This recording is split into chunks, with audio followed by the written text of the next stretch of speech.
سوال کرنے والے فرشتے ہو سکتے ہیں، اللہ سبحانہ تعالیٰ کی طرف سے آزمائش ہو سکتی ہے، تو سوچ سمجھ کے اگر کئی دفعہ ہوتا ہے نا، ضروری نہیں کہ پیسے ہے، مطلب وقت کوئی چاہیے، کوئی بہت دکھی ہوتا ہے، کوئی پریشان ہے، اپنا کوئی دکھ آپ کے ساتھ شیئر کرنا چاہتا ہے، آپ اس طرح سے آپ اس کی بات سنتے ہیں کہ نہیں، کبھی ہوتا ہے کہ کوئی فائنینشلی اتنا ڈاؤن ہوتا ہے کہ اس کو اگنور ہی کر دو تو وہ بڑے تکلیف میں آتا ہے، تو دیر از اے لاٹ آف تھنگس جو سوال کرنے کے اس کے اندر آتے ہیں، تو اللہ سبحانہ تعالیٰ ہمیں توفیق عطا کرے کہ جب بھی اللہ سبحانہ تعالیٰ کی طرف سے کوئی بھی کسی بھی صورت میں، کیونکہ صبح سے رات تک آزمائش ہے نا انسان کے اوپر، تو ہم پیدا ہی اس لیے کیے گئے ہیں، اللہ سبحانہ تعالیٰ نے سورۃ ملک میں ہم پڑھتے ہیں نا کہ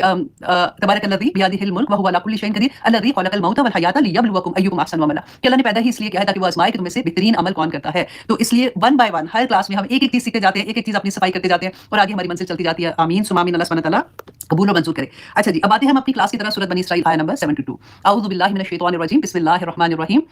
ہاں جی، اب ہم نے آیہ نمبر 72 کرے نا، 71 میں ہم نے کیا پڑھا تھا، کیونکہ ہم دیکھ رہے تھے لاسٹ کلاس میں کہ اللہ سبحانہ تعالیٰ نے فرمایا تھا کہ جب قیامت کے دن کا ذکر ہو رہا تھا کہ جب تم قبروں سے اٹھائے جاؤ گے، تم قیامت کے دن حاضر ہوگے، تو وہ لوگ جن کا نامہ اعمال دائیں ہاتھ میں ہوگا، اب وہاں پہ ہمیں کیا بتایا تھا کہ دائیں ہاتھ میں بھی ہوگا، اور کچھ لوگ ہوں گے جن کا نامہ اعمال بائیں ہاتھ میں ہوگا، جن کا دائیں ہاتھ میں ہوگا وہ ہوگے جو خوشی سے اپنے خاندان کی طرف واپس آئیں گے اور کہیں گے کہ میں پاس ہو گیا، جن کے نیک اعمال ہوں گے، اور جن کے بائیں ہاتھ میں ہوں گے وہ کون لوگ ہوں گے، جن کے نامہ اعمال برے ہوں گے۔ اب یہاں پہ اللہ سبحانہ تعالیٰ نے کہا کہ دائیں ہاتھ میں ہوگا، لیکن اسے فتیلہ کا لفظ ہے کہ دھاگے کے برابر بھی اس کے ساتھ ناانصافی نہیں ہوگی، ظلم نہیں ہوگا، یہ بہت ڈرنے کی بات ہے۔ دیکھیں جب اللہ سبحانہ تعالیٰ کا انصاف سمجھ آتی ہے نا، تو پھر بہت ڈر لگتا ہے کہ ہم تو ڈیفینیٹلی اللہ سبحانہ تعالیٰ کی رحمت کے امیدوار ہیں اور اسی پہ تکیہ کر کے بیٹھے ہوئے ہیں کہ اللہ سبحانہ تعالیٰ انشاءاللہ اسے ہمیں معاف کر دیں گے، لیکن اگر اللہ سبحانہ تعالیٰ دھاگے کے برابر بھی کسی کے ساتھ زیادتی نہیں ہوگی، اگر ہمارے نامہ اعمال اس کے مطابق دیکھیں گے تو ہمارا کیا حال ہوگا، اللہ اکبر۔ اب آئیے آگے اللہ سبحانہ تعالیٰ فرماتے ہیں ومن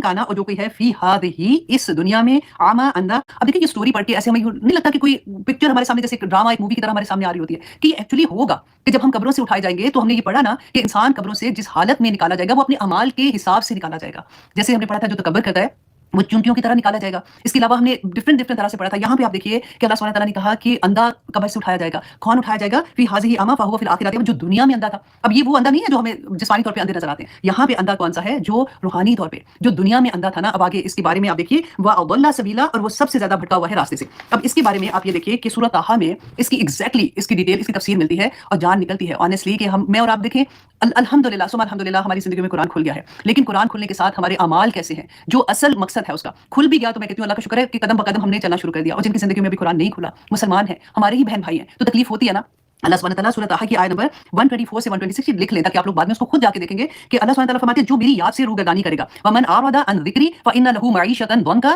ونحشرہ یوم القیامۃ اعمیٰ، کہ ہم قیامت کے دن اس کو اندھا اٹھائیں گے کہ جو میری یاد سے روگردانی کرے گا اس کی زندگی تنگی میں گزرے گی، اور ہم اسے قیامت کے دن اندھا کر کے اٹھائیں گے، وہ کہے گا